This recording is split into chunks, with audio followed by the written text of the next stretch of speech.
Welcome to the Tuesday live stream. Happy New Year, everybody. I'm on with Jack Spirko from the Survival Podcast and John Willis from Special Operations Equipment. He's coming to you from his studio. Apparently, he does that all the time now. Sometimes. Is that because you got Starlink? We've had Starlink here. Yeah. It works now, though. It does work. We don't get like Matrix John anymore. No. In multiple echoes. Oh, something else is playing somewhere, perhaps? Yeah. I think it's gone now. Okay. Unless it jacks with you, it's on your end. So yeah. It's no big deal. You're like getting your own voice back or some shit. I hate that when that happens. Fuck. Anyway, well, what'd you guys do to ring in the new year? Went to bed at 9:00. I made it to 10. Yeah, we're always in bed. Like, we don't ever go out where there's a crowd or just the risk of being hit, or like we never have done the New Year's thing. We're never even awake at New Year's typically. I just saw a thing, and it was Gen X ringing in New Year's 1993, and it's like a dude in a hood, and he's jamming in Nirvana and shit, and then it's like Gen X ringing in New Year's 2024, and it's just the dude's in bed asleep, and that's that's 100% exactly what it was like for me. I resemble that trajectory. There were many New Year's days where I was very hungover. I was not at all this. I was like, I'm going to get up and do stuff today. I remember 94 in particular because we were hungover and watching college football, and the announcer, instead of saying 3 yards, said 9 feet. And me and my buddy looked at each other like we couldn't fucking grok 9 feet instead of 3 yards. Like, we had to think about it because that's how diswired we were at that point. Yeah, those days are gone. So, folks who are joining us on the live stream, do me a favor, hit that like and bell button. Go to everybody's channel and follow them. If you're not following Survival Podcast, go there. Special Operations Equipment, living free in Tennessee. And if you have questions, put the word question in all caps first, and then we will handle your questions. Otherwise, we're going to talk about whatever the heck we want to talk about. You know what's on my mind right now is 2024. If things go horribly wrong, what things do you think will go horribly wrong? Like, what do you see happening? I don't mean like worst case conspiracy. Okay. Like, let's take conspiracies out, but like worst case scenario with our economy set up the way it is right now. What do you think could happen? Do you mean things like, like the grid getting hacked and held for ransom like in the past that's actually happened? Or are you talking more day-to-day macro? I think any of that goes. I'm kind of coming at it first from day-to-day macro before we go into like more crazy stuff. Bell riots. Irish Unification Wars. You know what that's from? That's from Star Trek, the Irish Unification of 2024. Yeah. You have to like be a weird breadcrumby type Trekkie to know that. And I am not. Although I love Star Trek, I just haven't watched it in a long time. So no, I'm talking more about how do you think inflation is going to be, and what does that mean? How do you think interest rates are going to be? What does that mean? What do you think the political environment's going to be like as we go into an election year, arguing over, whether the Epstein client list should be released or not? All of that stuff that's going on. So go ahead. The Epstein client list is out there. If you just look, it's not a secret. It's been out there for years. Yeah. Do you think your groceries? Do you think you're going to go to the grocery store and buy the amount of groceries that you typically buy? Do you think it's going to cost more, or do you think it's going to cost less? As far as like your Palestine protests, right? They have them. They're going on all over the place. They literally are locking down freeways on the way into Memphis last week. It's happening all over the place. It's just not being reported, or we're just not looking at it. In the last 2 weeks, I've really not looked at any of that stuff. I know very little about what's going on unless I'm heading to an area that I look for it. So I just plan to do more of my own stuff this year, even more than last year, right? More food production, more preservation, and then buy less stuff at the grocery store. So my price will probably stay the same, and we will actually buy less from the grocery store, but spend just as much. But the food we buy is much better, right? We eat ribeye all the time.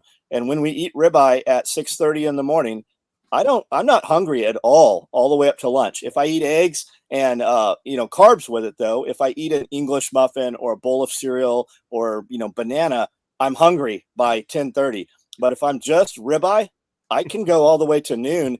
And when it's lunchtime, I'm like, man, I'm really not that hungry. And we've got a dude that cooks awesome meals here. So just rely on ourselves more. Like now, as far as all the other stuff, will we have an election? Who knows? Will we be in war? Are we not already at war? Are they going to spin us and drag us into something else? Not only all the grid, you've got 24 municipalities at one time getting hit with that stuff. You had all the MGM properties in Las Vegas and other places in the United States that were literally offline for like a week. Like people who were staying at the hotel could not get into their rooms. They could not use their pass keys. They couldn't use their remotes. The whole place was offline and it was held for ransom. And what did they do? They paid it. And then they got hit a week again, the next week over again. Jack, how about you? Well, I was going more macro, right? So, like, first of all, I want to say that what you're about to see is not a brand recommendation, but I believe that every single person on the road should have something like this in every vehicle you own. And for those that are not on the video part of the podcast, that is very large containers of pepper spray. And to me, there's a point where you have to start fighting back, and this blocking the road shit, that is the easiest way to fight back. Everybody should remember Occupy Wall Street when they wanted to clear out the park. What did the cop do? He got a Dog the Bounty Hunter size freaking can of pepper spray, and he walked down the line of protesters and just painted everybody's face. And some of them will be badasses for about 45 seconds. But it always works. It always works. It always works. And every time I bring this up, people say, I knew this guy back in Special Forces, man. He used to put it on his MREs and eat it. Yeah, you know what? I eat fucking jalapenos too. But you know what happens when you wipe your eye the next day? Right? Like there's a difference with something being on your face, especially when we're talking about Antifa type protesters, than eating it. So I recommend that for the whole, like we just need to start clearing highways. On the what's going to happen, I'm more looking at the macroeconomics. And I honestly believe that the deep state is in full operation.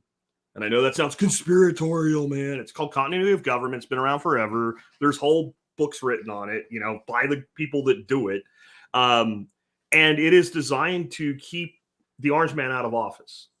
And that means duct tape plus zip ties plus baling wire to try to hold this rickety ass economy together until the election. And so the question then is, it's like Scotty trying to hold the Enterprise together since we talked about Star Trek already. Can you hold it together long enough to get to the end? And I don't know if you can. One of the people that I really enjoy conversations with on Twitter, X, I guess now, is a chick named Lynn Alden, who is a fantastic financial analyst, big-time Bitcoiner as well. And she was pointing out how different the housing situation is than it was in 2008 due to equity. So she showed this graph, and right before the 2008 crisis, home equity levels were like at an all-time low. And of course, they went lower when people went into default, but it was really, really low. Right now, home equity is at one of the highest points it's ever been at if you own a house. But why? Well, because I don't know what your mortgage. Do you even have a mortgage, Nicole? I have $4,000 left on my mortgage. Okay, then you don't count. Like I have a mortgage, very small relative to the value of my house. But why won't I refinance or sell or whatever? Because I have a 2.95% mortgage. That's why I have $4,000 on mine too, because it's so like inflation is higher than my interest rate on my mortgage. But then following the other side of this, if you get into a point where owners become distressed, or a lot of us are getting older and want to retire and downsize, if that inventory starts to move, is that equity that we have actually equity? Or is it artificially inflated equity due to all the stupidity they did pumping money in the economy and the fact that there's no inventory? Like how long would housing prices stay elevated if 10% of the housing went on the market? Just 10%. And I don't think it would be very long. And because it looks different and it feels different, people think it can't be like 2008 again. I don't know, man. I feel that whole cycle. I was talking to Lynn this weekend, and I said, I feel this whole cycle repeating itself. It's just like history rhyming instead of direct repeating. Like this all feels very, very familiar to me. And I'm not saying it's going to happen this year because I really do think they will hold it together. And if you think about it, if they get the potato reelected or they helicopter Gavin in or God forbid Cackles or whatever, once it's over, once the election's over, then economic turmoil is in their best interest because then they can do things to save us. If it happens before the election, well, then there's an alternative, and we wouldn't want that. Why do you think there's no elections in Ukraine this year? Because there's a war. Because if there was an election in Ukraine right now, today, the war with Russia would be over tomorrow. That's why. Yeah, so I'm kind of looking at it the same way you are, Jack, where the cumulative impact of inflation is over 20%. And salaries have not risen by that amount. So you have that pressure of things cost more. Yeah. And a lot of people are not earning more. We have a job market where it is both hard to find people to do work and hard to find a job at the same time, which is weird. You're starting to see big layoffs kind of roll out right now. On the real estate side, houses have gained a lot in value, but we also have out migration from states where the real estate's really high, and in migration where the real estate's been fairly low, like Tennessee, where we are. I mean, we're high now compared to what we were, but we're not California high yet. Meanwhile, California is losing people. And with the interest rates where they are, if I want to sell my house right now and buy the exact same thing, it costs me more money. So people are kind of sitting around. I think with this, the car kind of hanging off the cliff right now, that they're likely to drop interest rates. I think everybody's like, most people are saying that for a window in the spring and summer going into the election to try to make it look like we're prosperous so they can get the potato reelected. And then that's your window. If you want to move, that's your window. If you are kind of stuck in a situation where you have an awesome low percentage mortgage and you may be paying a slightly higher rate, but you won't be paying 8, 9, 10% rate. And then I'm hoping you're right because we need to buy a new vehicle. Yeah. Right? And I'd rather finance it if the financing is reasonable than write a check for the full value. So I think right now, especially if you're somebody who's feeling the crunch of the raise in prices, the high inflation that we've had, finding ways to make sure you are in a cash position as much as possible to make a move if you want to make a move is really important. And I think you can do a lot of that if you are in the habit of going to the grocery store and not cooking from scratch. Just the change from that to cooking from scratch saves a lot of money on that side. And not, I know it sounds like super flip, but not necessarily going out to eat. Now, at the same time, if you can find ways and find opportunities where you can earn more money right now, do it, because then you're in a better cash position when that opportunity comes. And, I'm going to be doing a bunch of talking about like, this really kind of mimics what was going on in the 70s too, Jack. So just steps that people took in the 70s to navigate all into the 80s with all of that inflation are things that you can do, and it's tangible, and one step at a time, man. You got to hit it from both sides. Yeah, if your grandparents are still alive, talk to them about the 70s, and if not, talk to your parents. My grandparents retired like in 1969. Yeah. And they saw their retirement savings become completely worthless, and yet they managed to be retired for, I think, 30 or 40 years by doing sort of side hustle stuff and by living simply. And they traveled all over the country. Like, they did all sorts of fun stuff, but they would also go help a buddy put their roof on and make some money. Yeah. Yeah. I think we're going to all have to do things differently. I was trying to pull it up. I'll try after I get done here, and you guys can carry the tune for a minute. But I did a couple shows last year on cutting your own meat. And I think a lot of people need to start exploring that. I'll pull up some stuff in a second, and I'm not going to, for those who didn't see it yet, I'm not going to say what the value of the meat is or what I paid for it when I get this video up in a bit. But when I do, I bet you no one that didn't already find out will be able to tell you that the number that they think is the number that I paid. And it's like a 2.5x difference in cost for the same stuff by having a little bit of specialized knowledge and a little bit of specialized equipment, like, you know, a grinder. And people are like, yeah, I follow this dude Meat Dad on TikTok, right? You like him? He's cool, right? Oh yeah, he's everywhere. He's like you and me, John. Like, he could just hang out with us, right? He's like, I ain't bullshitting you. Like, I ain't selling you nothing. I'm just trying to help you. And you get these people coming in there all the time, like, well, I can't afford a grinder. I can't afford a grinder. Shut your mouth. Like, this shows me the pain is not yet sufficient to pull people out of the cocoon, because you have to judge that comment totally differently than you would if it was some random person you stopped on the street. This is a person that's following this dude, that wants help, that when he gets help comes up with why the help won't work. Always. And you guys, we've been dealing with that forever. All three of us as podcasters, influencers, whatever. But to see it at that level with something so practical. And he's like, I bought this fucking meat grinder on Amazon for $25. You have to turn it yourself, but if that's what you have to do, or use a knife, I don't give a shit. And people are like, oh man, you showed a stand mixer yesterday. I can't afford one of those. And it's like, you don't want a solution. Yeah. Have you even looked at Facebook Marketplace? Yeah. You can't get it new. People can't sell that stuff on Facebook Marketplace. You can lowball somebody. Eventually you'll get a freaking stand meter. I'm about to sell mine because I don't use the dang thing. Talking about a stand mixer, those are the same people that would get caught up and ended in a Hobart mixer. I mean, those are the guys, you come into the restaurant and he's in the bowl. They shouldn't own a Hobart mixer. That Beaver stuff is actually proven to be really well. We have several pieces of Beaver. Jason's got a ton of pieces of Beaver. I thought it was like Chinese junk at first, but I mean, we have a lot of it. It's been good. And I see meat grinders that are fully functional at antique stores every weekend for $25, like the old silver cast heavy metal bolt on the side kind of stuff.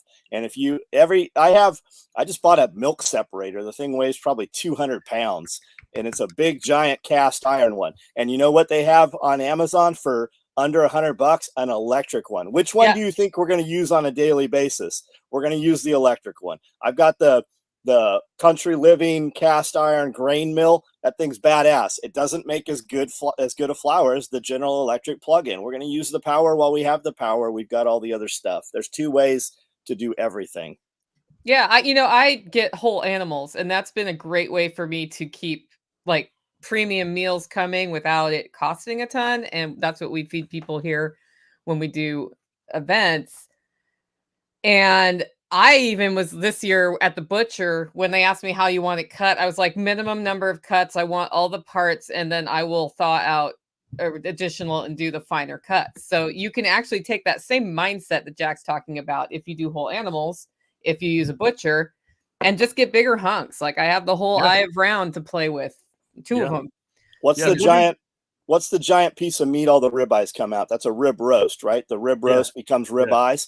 I watched a lady at Sam's Club this weekend asked for one, and the dude said, yeah, you get 3 times as much meat for less of the cost than just buying a package of ribeyes.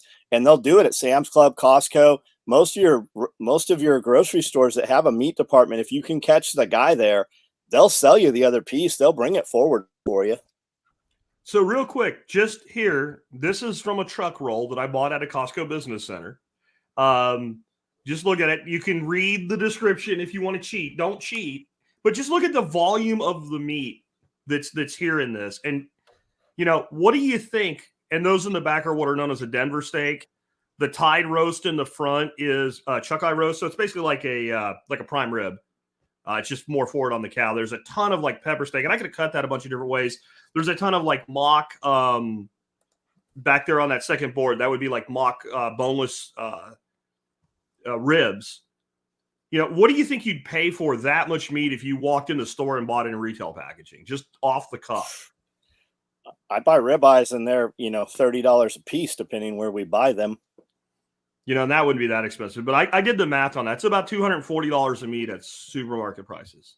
I paid $81.87 for all that meat. That's awesome. Now, people would say, well, it's commercial meat or whatever. Yeah, it is. But I also did it to kind of demonstrate things.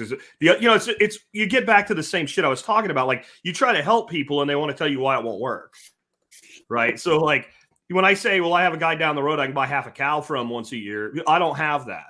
So you give them another alternative and they tell you why it doesn't work. And that's why I still think we're in this point of like reality has not yet set in. It has not. Like, so the people that are deferring this now will be the ones that are living on soybeans and ramen noodles in a couple of years. That's because that they don't learn how to adapt while you can. Here's a question. Are you looking for a new meat sponsor like, I don't know, Polyface to replace ButcherBox? I am. I don't know that I can use Polyface as a sponsor because I don't know that they have the volume of meat to deal with something like that. I'd ask them because they have a pretty decent volume. What happened with ButcherBox? They got taken over by ESG type diversity, inclusion, and wokey bullshit. I had no idea.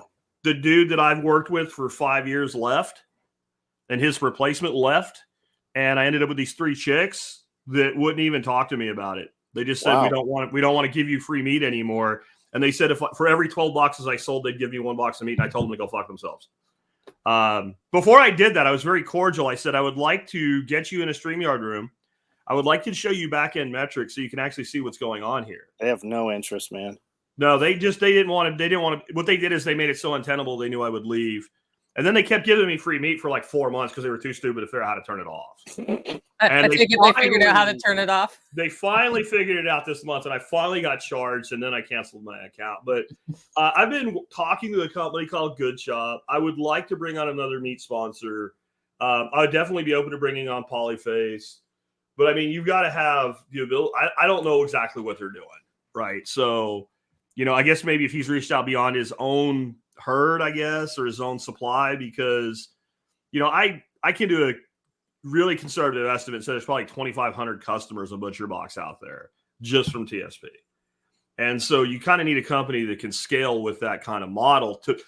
I don't care that they get to the point where like we can't do anymore, but then that doesn't work as a sponsor.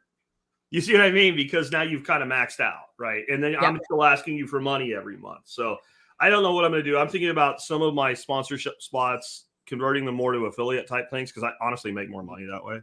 Yeah. I make a lot more money. I don't charge shit. I charge $300 a month to be a sponsor of my show. And I look at it this way. If you can't make money on that, you have a business problem, not a sponsorship problem, right? Like, I don't know else how to put it. Yeah, I'd talk to him and see because he'll be upfront about if they can handle it or not. I don't know who oversees that part, but they seem to be able to do fairly decent volume and ship it out. On the meat thing, I don't really want money. I want meat. Mm-hmm. I mean, that was the deal I had with ButcherBox. It's so asininely stupid. It's millions of dollars of business a year if you add it all up for a $160 box of meat once a month. Yeah, and they don't even know because they didn't give me the opportunity to explain it. And that's what I'm saying. That's back to people not being in touch with reality yet. And I could have gone scorched earth. I could have just picked the first person that said yes.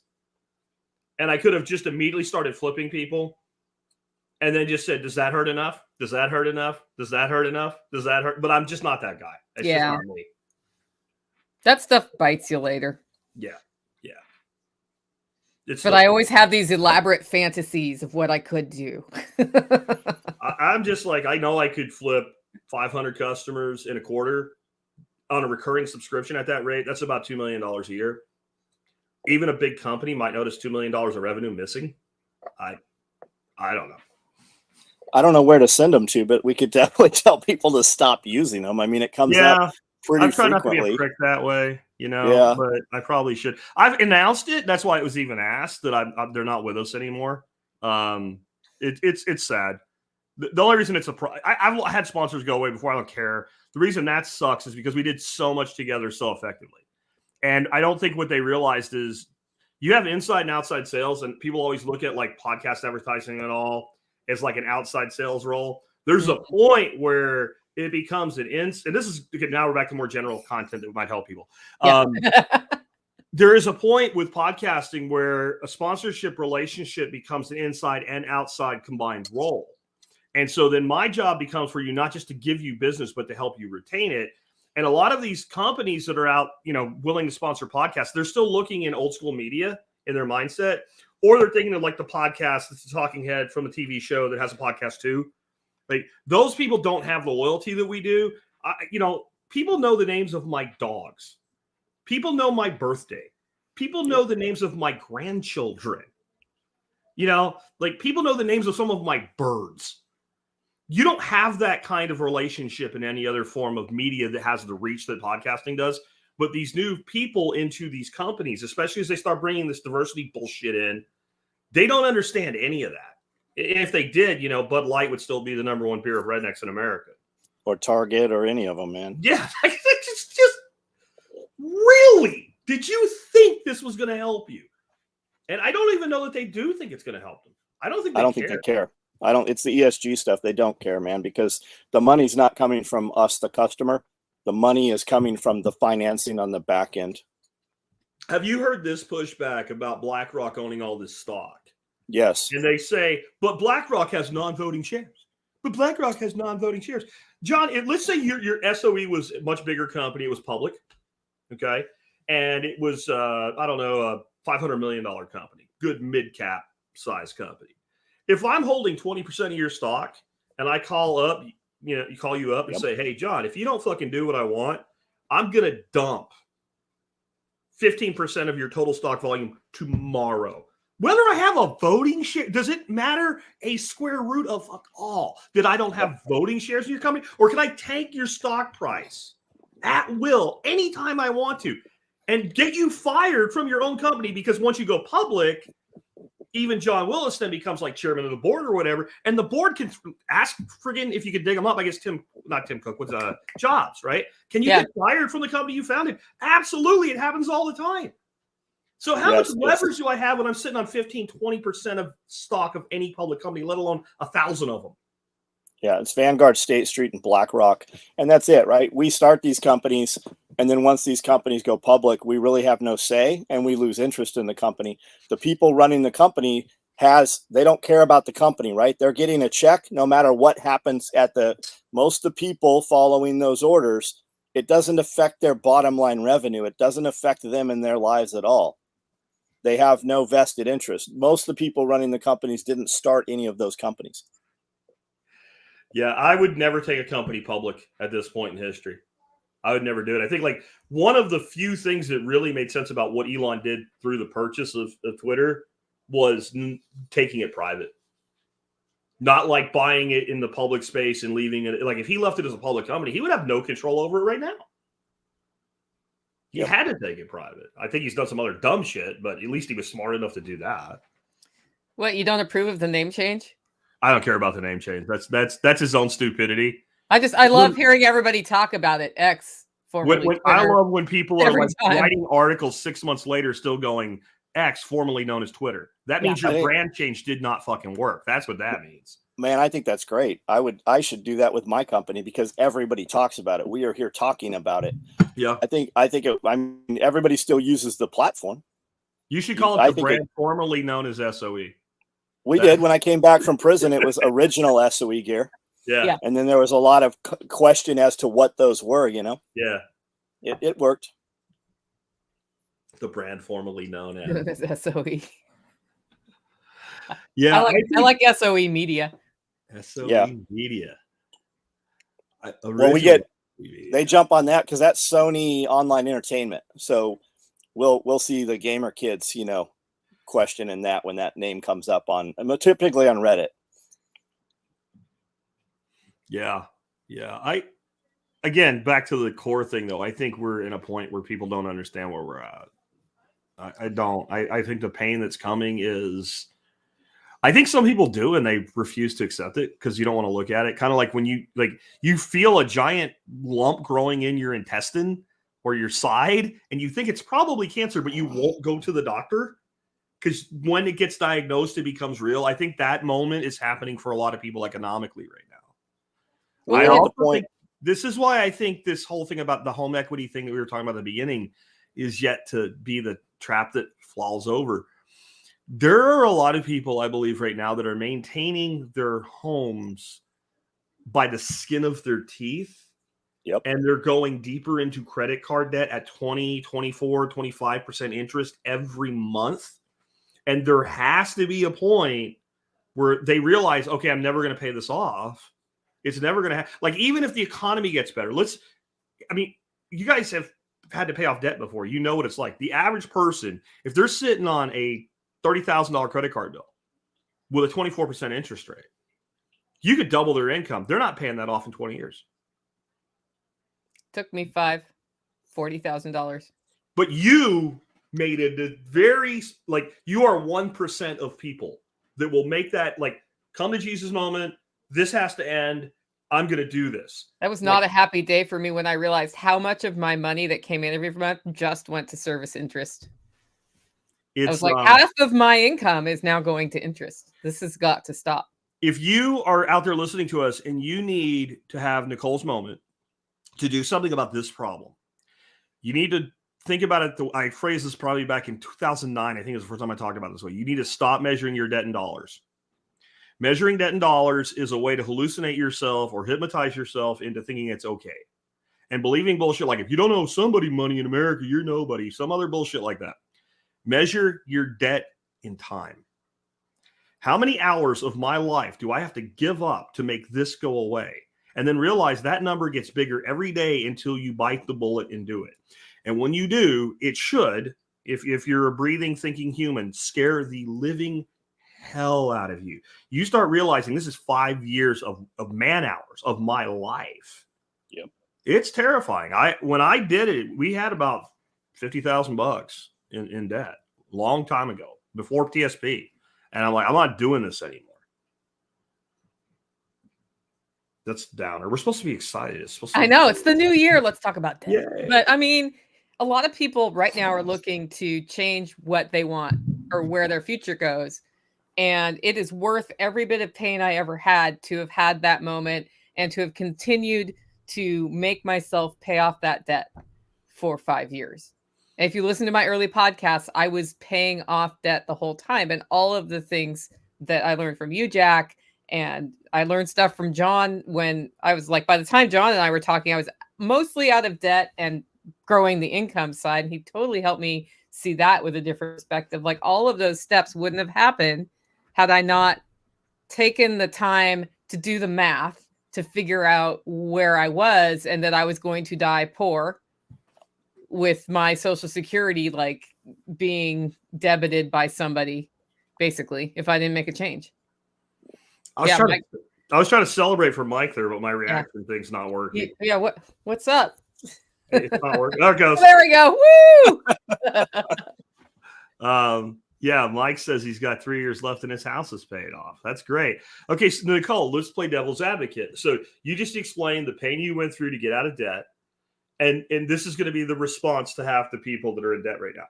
Yeah, but when you did it was easier. Well, that too, right? I was going to let that one go. It was easier back then. Interest rates were lower. Inflation was lower. And I can't do it now. It must be nice because you got it done when you could do it and I didn't.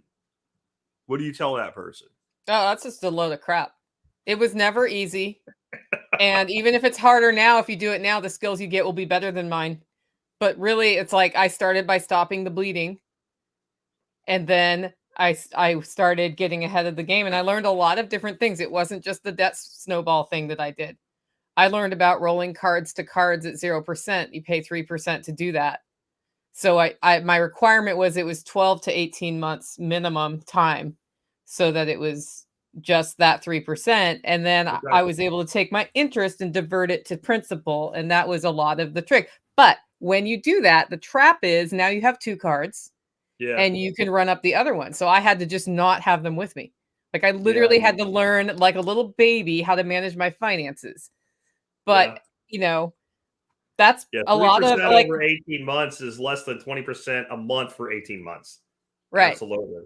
And I know a lot more about from scratch living because of that time, because that was how we still like, I didn't do beans and rice and beans. No, we ate great food that we grew. We like all of these things that you learn on a homestead or foraging or any of those things. I learned about them during that time. Like I was on hyperdrive during that time. And even the health things that you learn, like the herbal remedies, if you keep yourself out of the doctor, then you don't spend as much money on the doctor. And then you can use that money to pay off your debt. If you get your body healthy, you don't, you don't have to spend money on as much medication, and that is money you can use to pay off debt. So I know it's hard. I know it's still hard for me to stay disciplined about not going back down that road, because it's really easy to look at the fancy new shiny like super duper canner or whatever, electric canner, because I love canning, and decide, well, I can put that on a card and pay interest on it, or I can wait and get the money for it and just buy it. And learning not to buy the little things between here and there was also something that took me a while. Somebody told me the other day, because I just did a motivation week on my audio podcast where I went back and I chose 5 episodes that keep you motivated to take control of your health, your finances, and your future. John, you're on one of those. And sorry, Jack, you're not. All right. That's because I knew we were doing this one today. So along the way, somebody, like, I replayed an episode 61, which was my 2nd year of podcasting, and somebody's like, wow, the difference in your mindset from the poverty perspective is amazing. Like, you used to always buy the cheap thing to get as an interim step, and now I just stopped doing that step. And just waiting and, figuring out how to do, like, somebody can't buy a meat grinder, then mince that shit up with your knife and put it in a stew. And it's not the same as ground, but who cares? Like, you literally can spice it as taco meat or whatever. They call it mince in the UK, because not have to be ground. And then get the grinder that will actually grind the meat, so you don't like blow your brains out with frustration. Or that one, I would say there is no problem with buying the $25 used grinder off eBay. Yeah. Using it till you can afford the good grinder.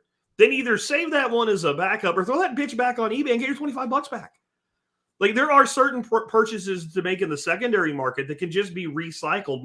My old buddy Hal Dodd, who unfortunately passed away way too young, he was a master of this. He would buy shit, like, he would buy kid shit, like, not really kid, like adult kid shit, like badass go-karts, driving around his neighborhood like an ass clown for like 3 weeks, throw that bitch back on eBay and make $50 on it.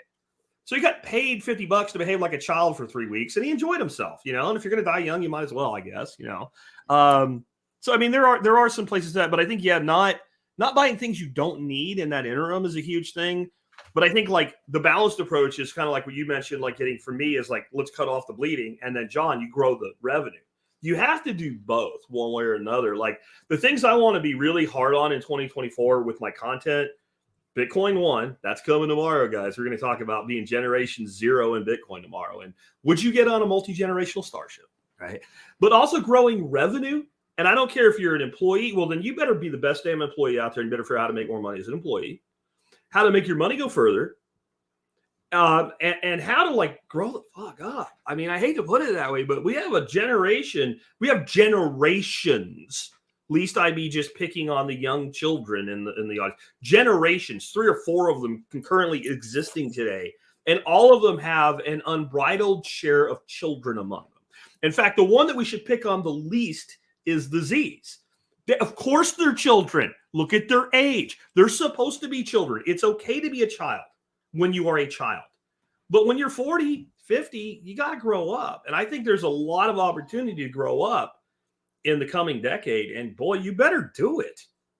Because it's, man, I'm getting to the point, I'm sure you guys are, we're all the same age. You start looking and going, 20 years, I'm going to be 70. I'm in my 70s.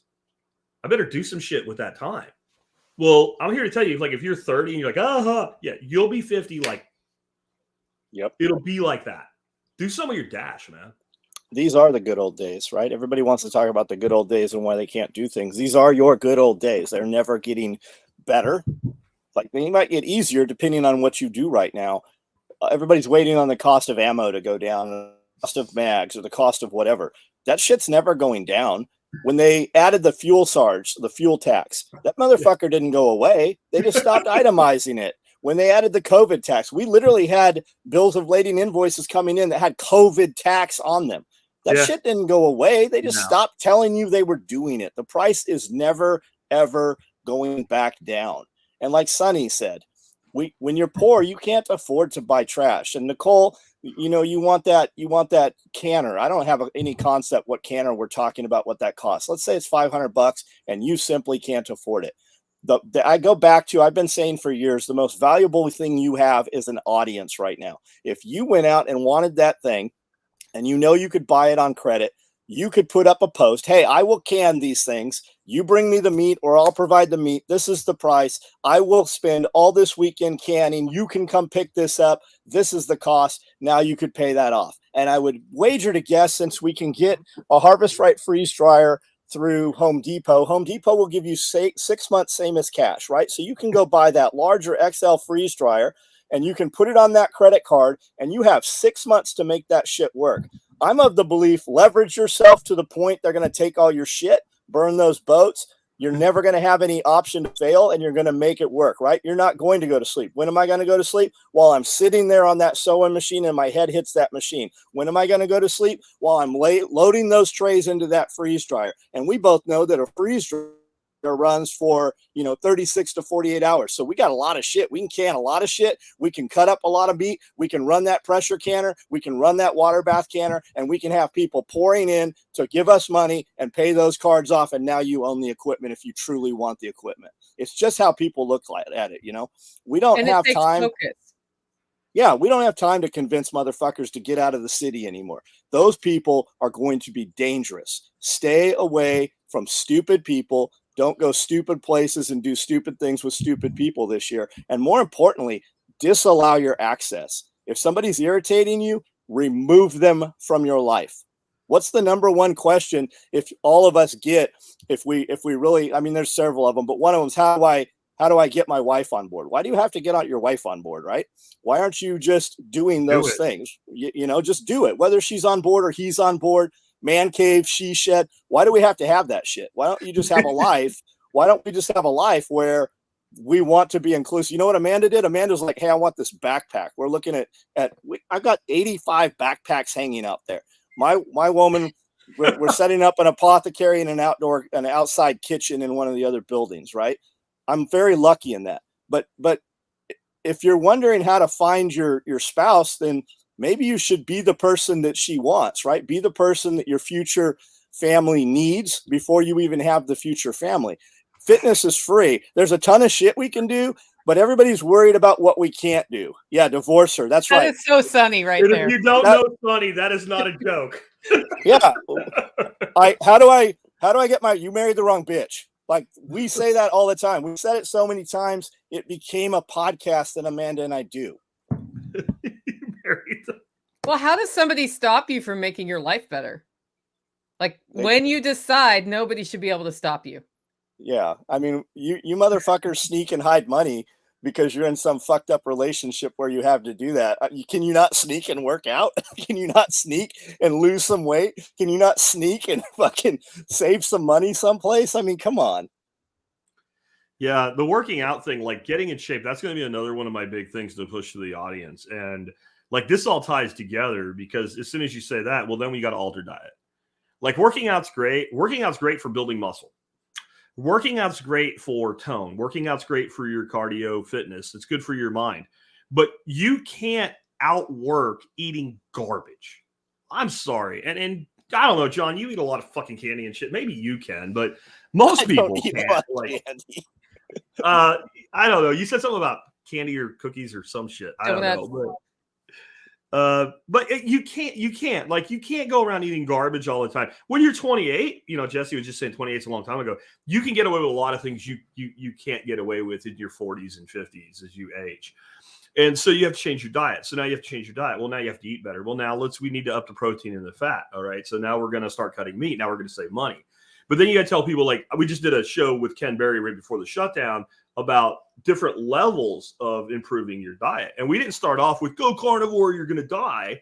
I had to make a deal with him that he wouldn't say that before I let him on. But we started out with just cut all the seed oils out of your diet. Cut all the seed oils, all the high fructose corn syrup. That's it. That's all you have to do, stage one. I know your carb intake is going to go down because every single thing in a box, everything on the shelf, as soon as you pick it up, you're going to go, can't eat that.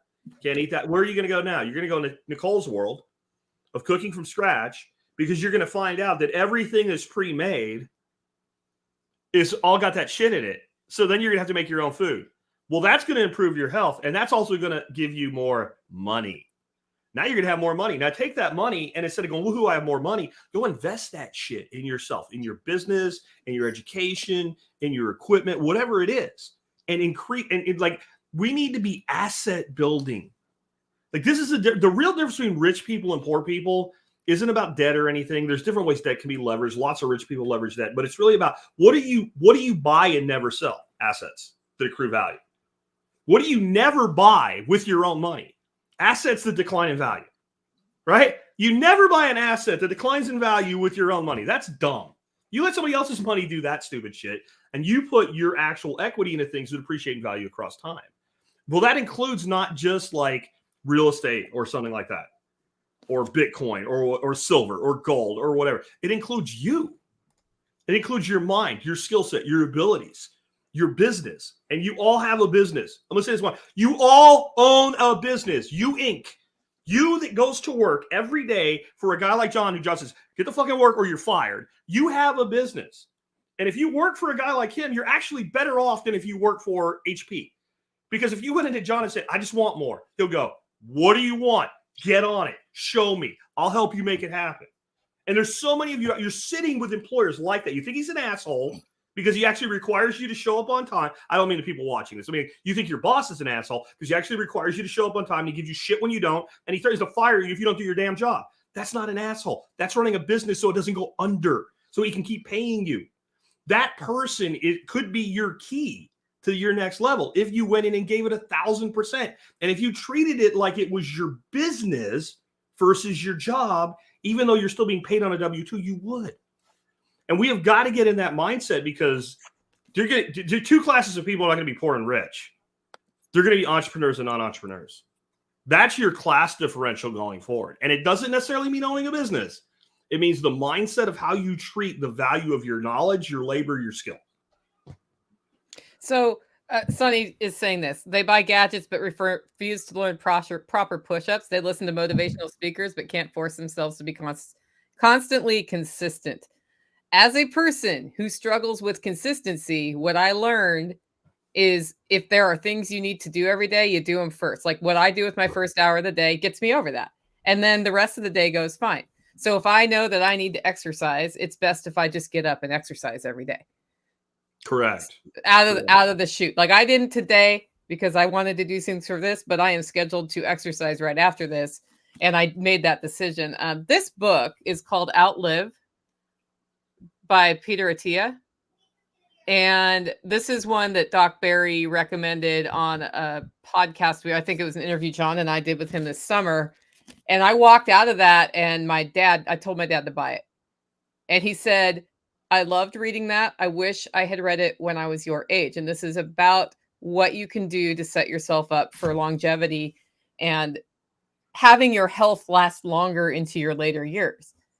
Is it a promise that if you do all these things, that'll happen? No, but need motivation, get this on an audio book and go out and start exercising and listen to this while you're exercising. Listen to that episode Jack just did with Doc Barry. Listen to things that keep you focused on being a better person. 100% on do it first. So way back, I was in my 20s, my first big sales job. The mentor I had said, if you cold call enough to get one good lead a week, you'll sell $1 million worth of contracts in your first year. That's all you have to do is cold call enough to get one good lead per week. If you get one a day, you'll make more money than our CEO. Yeah. And so he said, cold call for 2 hours a day. You know what I hated doing? Cold calling. Being told to go get effed like 27 times right after you showed up for work sucks. No one likes it. But what I realized, I was working out on my way into work. And I'd be at the gym and I would be like, I'm wearing my lifting gloves and shit. And I felt like I'll just kick anybody's ass, right? Like you're all pumped. So I started going in. I'm like, I'm cold calling for the first 2 hours. I'd shut my door and lock it. Leave me alone. Unless the building's on fire, do not bother me. I put a full length mirror on that door and I'd throw my lifting gloves on. And I put a headset on my phone. I'd start making cold calls. And I was just in complete DGAF mode.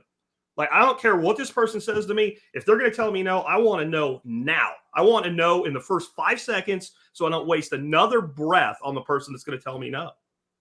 I became the top salesperson in that company in 7 months because of doing the thing that sucked the most first. I've done shows on prioritizing your homestead. I make a list. If I don't do this, something's going to die. Guess where that goes? First. I really hate this. That goes second. This needs doing, but I hate it. It goes second. And so unless something's going to die or somebody's going to die, Nicole's way, always do the thing you don't want to do first. Not only that, you guys all have social media footprint. Every one of you should. I don't do social media. You're on social media right now watching this. Yeah. Put out there what you're going to do. At 8 o'clock every morning, I'm going to work out. Don't worry. Nobody's going to even notice you're doing it, right? But the first time you slip up, there's going to be 3 assholes calling you out on it.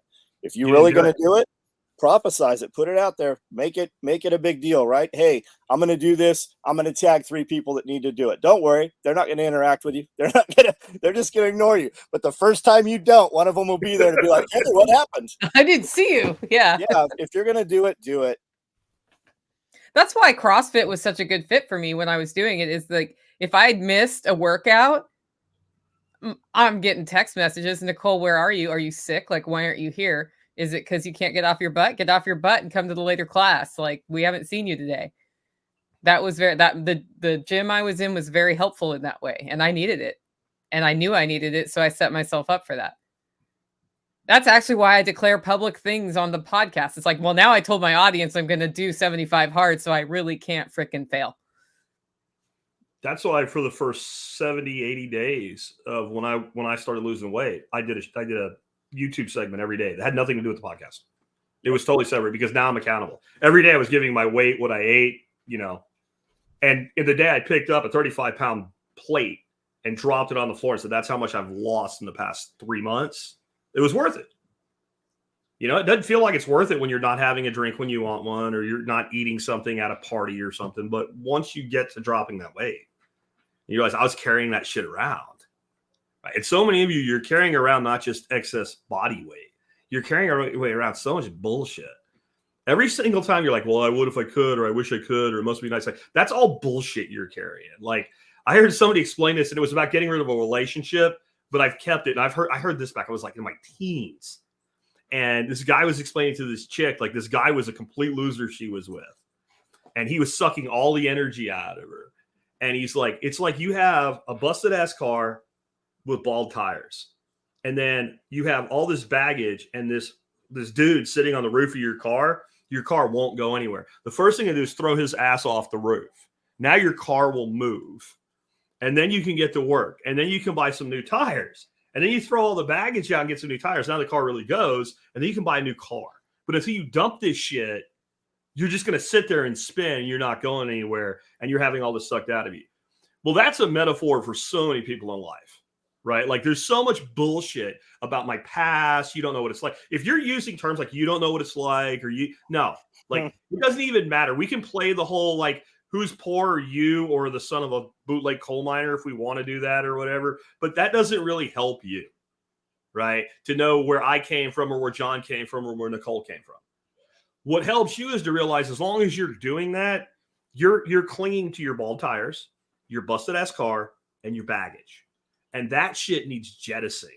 And this, I know it's New Year and all. I'm not talking about a New Year's resolution. The number one way to make sure you don't do something is call it a New Year's resolution. That's almost a guarantee for failure. If you doubt me, just stick your head inside a gym today. You don't have to join. I'm sure there'll be a dude in there named Chad, like, yo, bro, let me tell you about the gym. Like, don't even talk to Chad. Just stick your head in at about 5:30, 6 o'clock in the evening to any gym in America this week. Wait 30 days, February 2nd, 3rd, stick your head in that same gym and tell me New Year's resolutions work. Go ahead, tell me. And Chad will be like, yo, bro, come on, man. There's lots of room now, right? Like, you need a trainer, yo? You need a trainer, yo? Right? That Chad will be there, I promise you, in February. Or you can do it because you need to do it and you don't care what the date is. You shouldn't care what the day is. But if the new year is what motivates you to make a change, then go for it. Sure. I just think you will. I just don't think you will if you phrase it that way. Well, if your goal is to lose weight, don't make that your resolution. Make your resolution something that instills discipline, like working out once a day or whatever. Yeah, make it something that, like, you can eating keto, or if you don't do it. Like, you just immediately can be like, no, that's bad. bad. Like It's you the little get yourself a decisions. shock collar, put it around your leg. Whenever you don't work out, shock yourself. You'll go work out. You know. Yeah. That's what 75 hard really taught me as I've had time to think about it. Is it's the small decisions I make every single day matter way more than whether I buy that $4,500 roaster or whether I move to a new homestead or any of those really huge things that we spend so much time deciding. I'll give you the 75-cent life improvement plan. Go get 2 really good rubber bands, stick them around your left wrist. And every time you're not doing what you're supposed to be doing, pull them out as far as you can and smack yourself in the fucking wrist. Right? It's just like whack, ow, that hurt. Go do it. Right? 75 cents for 2 rubber bands and you're golden. Right? I should come up with a program, long sales copy and all. Like, I guarantee you follow the Jack Spirko life improvement protocol. And what you get in the mail for $99.99 is 2 rubber bands and an instruction card. Dude, Just don't be cheap. Send them 4. 4 rubber bands. So they have a backup. You know, when one breaks. You know what? It'll be 4 different rubber bands of different strengths. And you start out with the one that's the strongest, that hurts the worst. And then you wean yourself off. Now it's $199.99. Money back guarantee if you send in your journal of doing it. You have to do it for 60 days. And then you need a mastermind group on Telegram that where people talk about how they're rubber banding. The rubber band mastermind group. We scared John away. Yeah, he'll be back. He's probably going to build something to hurt people with. So you can hurt yourself, like a Khalees or something, you know. Possibly. Well, maybe he's going to come back in and go full. So when he was talking about being accountable, that's kind of your 3 things. Why don't you tell people about that maybe have never heard about it? Because I think that's one of the best things you've ever done. Yeah, the My 3 Things method is a way of cutting through all the crap that we tell ourselves we have to do every day and narrowing down to up to 3 things every day to move yourself forward. And if you do it right, you start by having your long-term life vision. Jack's, I think, how many stomps did you have? 12 stomps? Yeah. Really can help you get there. I have a method for developing that. You set your life vision, you describe how you want your life to be, not what you're doing. And then you talk about how you're doing it. And then you talk about some 18-month big picture accomplishments that you want to have. Like one of mine was getting out of debt way back when. That was something I was in the middle of. But then every day you choose up to 3 things. You can have 1 3 thing, but you cannot have 4 3 things. 3 things, because that's what your mind can manage. And I ground mine because I have a strategic plan that focuses on financial, it's financial and then physical, mental health, and then a more particular relationship community-based goal. I choose 1 thing from each of those 3 areas almost every day as my 3 things. Unless it's Self-Reliance Festival, which case my 1 thing is Self-Reliance Festival during that event. That's it. That's all that I'm there for. I'm not there to do anything else. I used that to change my life in my 20s and ended up reaching my goal within 5 years, one of which was to travel all the time. And it turned out I did not like that. And so I did it again. And I changed to what I do now. And it's been great. I just finished writing the book about that. So that's rolling out this year. And it walks you through how to do it. We have a mastermind group on Telegram, as a matter of fact, to keep people accountable. You post it publicly. Yeah, I think quitting is highly underrated if it's done for the right reason as well. So if you quit trying to lose weight because you decided that you want to eat cheesecake, that's a bad form of quitting. But what you just said, I made this goal, I want to travel the world or whatever, travel all the time. And then you did that. You're like, well, this sucks. Well, that you should quit doing as soon as you figure out that it doesn't give you what you wanted out of it, right? That's not good. We did have a question here. I'll hit this because it's probably a good time. Survivalizer says, sorry to ask again before the subject, what kind of brush did you recommend for loose skin prevention? So when I lost weight, I knew I was going to lose so much weight. I was afraid of having to go and have cosmetic surgery where they actually take skin off of your body, because I lost in total about 80 pounds. That's a lot to lose. And usually you would. Well, I didn't. And I'm not recommending a brand here, but he's asking. So I'm just going to say this is the type of brush. They're like $5. It's just a stiff bristle brush. And all I did is before every shower, I basically brushed all my skin, especially around my gut and everything. And then I took a shower. And then after I dried off, I brushed my skin with it dry again. That's all I really did. Plus, I think, Ken says keto alone will help with that because you're providing the collagen, and it was also it's beyond that. I didn't even really know that it really mattered what I was doing it, but I was doing intermittent fasting. And then you get into autophagy, where your body's actually consuming the things that are unnecessary at that point, like they need to be recycled. So your body actually starts to eat those skin cells. But those two things together, I don't have any hanging flabby. And I've seen a lot of people who have lost weight. It's like, dude, you really need to go see a plastic surgeon. And for me to say that is a big deal, because I think most plastic surgery is stupid.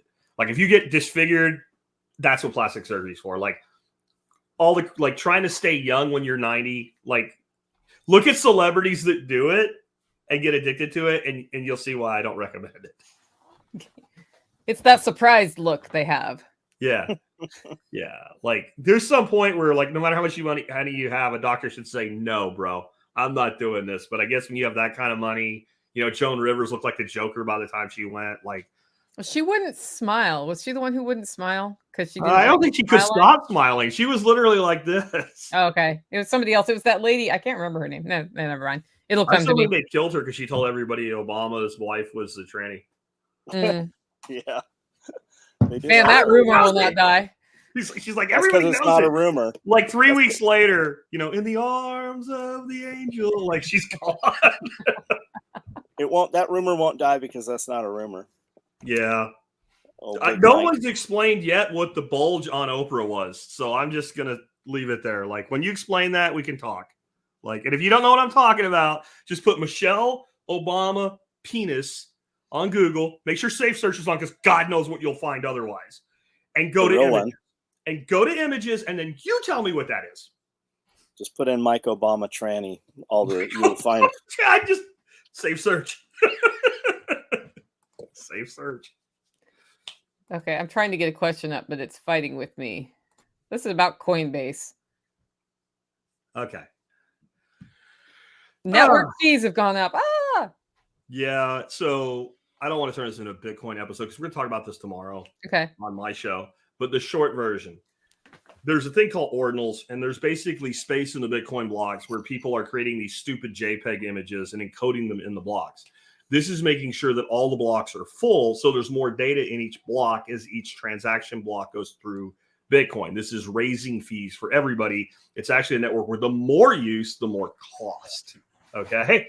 And, you know, there's a lot of debate in the Bitcoin community of how to fix this. Some say, well, they'll get tired of wasting their money and go away. Some say it's an attack vector. We should do something about it. And you can't wait for that to happen. The solution right now is to do what I've always said, self-custody your Bitcoin. But I also have always said, like, I'm not worried about the fact that you have $800 on Coinbase. I'm worried about the fact you have $80,000 on Coinbase. So simply, if you're DCAing or whatever, and you're doing this like weekly, daily, whatever, let your balance accumulate until it's enough that it makes sense to do a withdrawal. And then withdrawal to your cold storage. That's your short-term solution. So if you're buying $100 a week from Coinbase right now, do not immediately withdraw, which is what I had always recommended up till now. Wait till you have $400, $500, $600, and then your percentage that you're paying for that withdrawal. And I will also tell you that I have found that the lowest cost, I probably shouldn't say this, the lowest cost for withdrawals tends to be Sunday mornings, U.S. time. So early Sunday mornings, withdrawals from Coinbase tend to be really, really low. Other times, but it's ordinals and inscriptions that are causing this cost thing. What are you currently recommending for off storage? Trezor Model T. Trezor? Yeah, Model T. And if you get one of those, you want to plug it in about once a month in case there's an update. You kind of need to keep it up to date. Yeah. Or and if you screw that up, just put it on a different computer and do a restore with your seed. Have you seen all the stuff going around about CIA or NSA having invented Bitcoin? And what's the guy's name? The Satoshi whatever. There's a paper out there, and it's the two names are transposed. Paper. Yeah. That's probably Craig S. Wright you're talking about, who keeps insisting he's Satoshi and everybody knows he's not. It's all nonsense. So we're about to go into another super cycle. It's mathematical. It's a 4-year cycle. We're going to have another halving in a couple months. And so all the shit starts. Roger Ver and Craig Wright stick their heads up like groundhogs every year about this time, or every 4-year cycle like this, and start all their bullshit about Bitcoin Cash and BSV and all that. And Craig is just desperate for people to believe that he's Satoshi Nakamoto. He's not Satoshi Nakamoto, and it's very, very simplistic. There is a huge amount of Bitcoin that was mined in the beginning that's sitting on addresses that Satoshi mined. We know this. It was in the forums when it was being developed. It's there. None of it has moved since it was put there. Now, we can do inscriptions. We just mentioned that. You can like record data into the blocks. So he could move 1 Bitcoin. He could put a transcription on one of those blocks that says, you know, I am Craig Wright, I am Satoshi, but he won't because he can't, because he doesn't have access to him. He says he lost it. So this genius computer programmer lost access to his multi-billion-dollar Bitcoin. No, I'm sorry. That doesn't hold any water at all. And the most interesting thing is, the first time he did this, Satoshi must have still been around at the very beginning, because all of a sudden on one of those blocks, a little inscription popped up. And you know what it said? Craig is a liar. Yeah. Now, as far as CIA, I don't know. I'm done with that. I've heard this shit my whole life. Did the CIA create the internet? Probably, and we all sit around using it today, because once you let something go like that, it's like letting animals go. It doesn't really matter who did it. Like Jurassic Park at the end of the last one, where like they took over the whole thing. That's what Bitcoin is today. You can't turn it off. You can't shut it down. I'm sorry. It is what it is. There's a lot of shit going on because of the ETF that's probably going to be approved in about 6 days. We'll probably get the approvals on all the ETFs that are out there. I mean, these companies are already starting to develop television advertising for them and stuff like that. They have back channels that are telling them things, or they wouldn't be doing that. And that's going to open up this giant wall of money. At the same time, Pocahontas, Liz Warren, has, drafted another bill that she's introduced to ban Bitcoin. Stop meanwhile, caring. She buys it. Yeah, meanwhile, she's buying the shit out of it. Yeah, probably. You should look at Nancy Pelosi's husband's Bitcoin holdings. That would probably tell us a lot. But this is what people tell me. Liz Warren's been a senator, I think, since 2014. She's passed 0 bills that she sponsored. Well, it's not that she sponsors, that she originated, because people sponsor shit all the time. But her bills she's never passed a bill in the United States Senate. I'm not worried about Pocahontas, and I do whatever you want. I think it's time that we, accept that we've heard all this stuff for years. I don't care. Like I said, I'm going to do tomorrow the show. Like, basically, would you get on a generational starship? Yeah, I've been trying to figure out what the argument is when people tell me they won't do Bitcoin because, okay, because it's the CIA. I know exactly. It's the CIA project, and they're going to get you with it. And I'm like, how are they going to get? Like, how? Tell me how. And they don't know how it works, so they can't tell me how. So there's 2 basic arguments, right? It's a new world order front, and that Bitcoin's going to become the global currency. Great. Then you should buy all of it, right? The government's going to shut it down. So they hate it. So you should buy all of it. Those are my 2 responses, but I have gotten to where my real answer is what I just gave you. Okay. I'm not going to buy Bitcoin. Okay. Yeah. Fine. I get to buy more until you do. Because what do you think is going to happen when these ETFs get approved? I know it's going to happen. That makes me want to buy more Bitcoin in the next 6 days. Yeah. Just saying. Let's see. And it probably will sell the rumor, buy the news. Yeah. So people will expect that this will happen overnight. It won't blow up overnight. It'll take time it's going to take things like, people say, well, this wall of money, and they're talking about like all the Roth IRAs and all this stuff, right? Okay, well, the first thing that's going to happen is most of that money is in 401ks provided by employers. It's going to take employees going to their employer and going, why can't we buy Bitcoin in our 401k? It's going to take that to open up that money. That's not going to happen instantly. Yeah.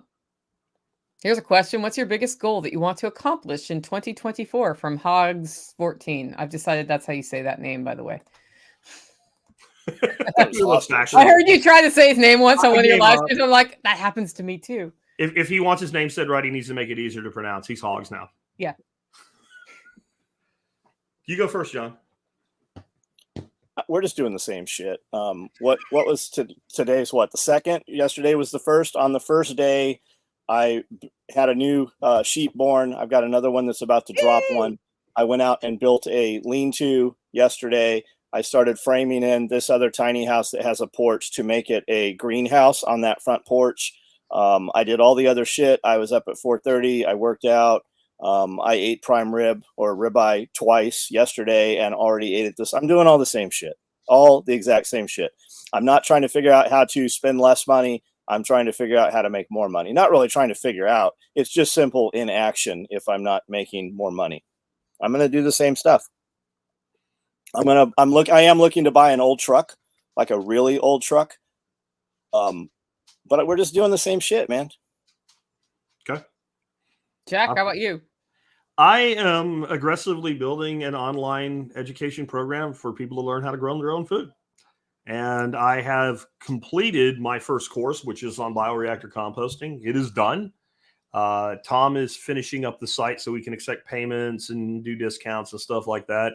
We're filming kind of a bonus video to go with it. And once that's integrated, I'm actually raised the price on the first course. First course is cheap, it's $35 because I want people to be able to come in and get a look at it. And I believe that it's something that anybody can do, and it'll make a major difference in your homesteading, your gardening, your food production, your pasture, any of that stuff. It'll work for. It also has helped me learn how to develop courses as courses versus just raw teaching like I do on a podcast. And it was a lot more work than I thought. So we now have a 6-chapter course, 5 quizzes at the end of each chapter. And after the final chapter, a final 40-question comprehensive quiz or exam, I guess you'd call it, with full certification signed by me, etc. And we'll be releasing early in this year 3 courses. The first one is the bioreactor. The second one's going to be on cover cropping. And the third one is going to be on biochar. And they'll kind of go into a trifecta of certification, and we're gonna build that platform out. And it's what's always held me up on it is I feel like I give away all this information for free, and I'm like, just go do it. But then people keep asking for classes, courses, more material on how to do it, and so we're gonna find out: is it toolbox fallacy, or are they willing to put a little bit of money in the game? Because I think if you won't pay $35 for a course, you don't really care. I mean, that's people that will say that's too much money. Go out and spend $35 a week on Starbucks. So if you want to learn how to grow more food, I have that platform coming, and then we'll get into the aquatics, after that as we build that out. But I don't want to give away the site yet because it's not ready for prime time. But we are doing a hands-on class Saturday this week. And if you're in my audience and you signed up for it and you paid for it and you didn't get an email yesterday, you need to let me know, because I put up a public post, but I didn't give away like my address and my phone number and stuff like that in it. So that's my main goal, to get that going. And that's evergreen content. You're going to reach a ton of people that are not your normal audience. And that's something that people every day can give you money for doing nothing. But then when you promote it, you'll get even more money. Your audience, some of your audience will buy it, but I bet you find that the majority of the people that buy that are not even your audience. That's my goal, is to make it an outside funnel that, 1, makes money, and 2, some portion of that funnel becomes part of the audience, and to have something that I can sell. I do a lot of speaking engagements and stuff, and the best speaking engagements are where people don't know you, right? At least half the audience doesn't know who you are. Well, a lot of those people at these things that I do, they're not really podcast people. I need something for them too. I need something that I can promote. If I want to do more interviews this year too. I mean, go out and be on other people's stuff. I need something I can sell beyond, hey, come listen to my show. And so I'm actually going to format for each of these courses sample interviews. Like, I require people to basically give me what my interview would be for my guest form, which somebody else uses because it works so well. I'm going to actually develop a push out version of that and go out, kind of do the podcast circuit, maybe 2 interviews a month, where I go out and pimp this and push this more than the podcast, because I've been around as a podcaster long enough. If you want to find me, you found me. That's kind of the way I look at that. But people are hungry for raw skills, and they're going to be hungry for food. So I'm trying to fit both of those into this. And I've kind of come up with these 3 things fitting together in a way. Like the production I had last year in a relatively modest garden was beyond anything that I've done. And this year, I mean, Nicole was here. We had a full-on freeze. And I had freaking tender annuals like peppers survive freezes unprotected because of what we've done with soil. I think there's value in knowing how to do that.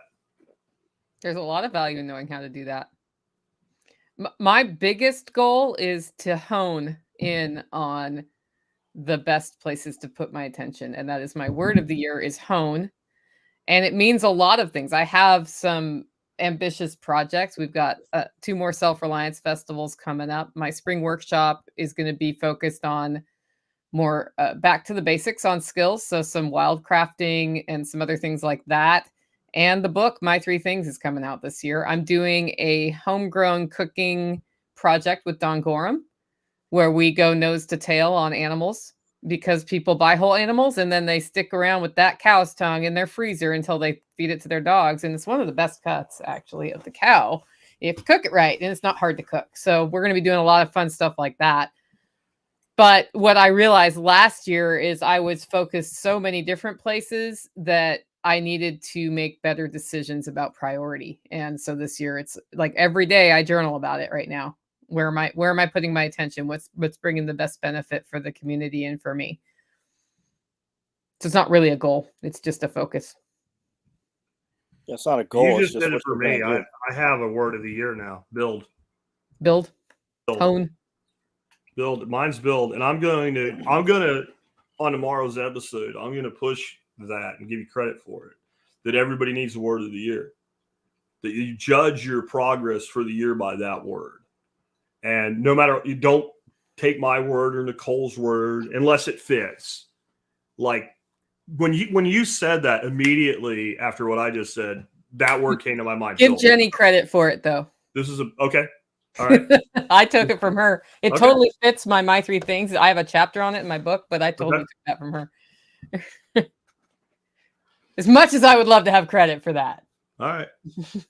They'll give you dual credit because you're who I heard it from and she's the source, right? So like, yeah, like build, like everybody should have something that you're gauging your life by all the time. And no one knows your capacity to fuck up or achieve better than you, right? No one knows that. We're our own worst critics, but we're not our own best coaches, and we should be. Because you can, no matter how good a coach is, you can bullshit a coach. But if it's athletic, you can say, I pulled my tendon or some shit. You can't bullshit yourself. You know when you're lying to yourself. And so that accountability, I think, is awesome. Accountability. John will not comply. Tell us about that shirt, John. It says, do not comply. The back says freedom. The freedoms you surrender today are the freedoms your grandchildren will never know existed. We do a shirt every week. This is this week's shirt. They are online at soetacticalgear.com.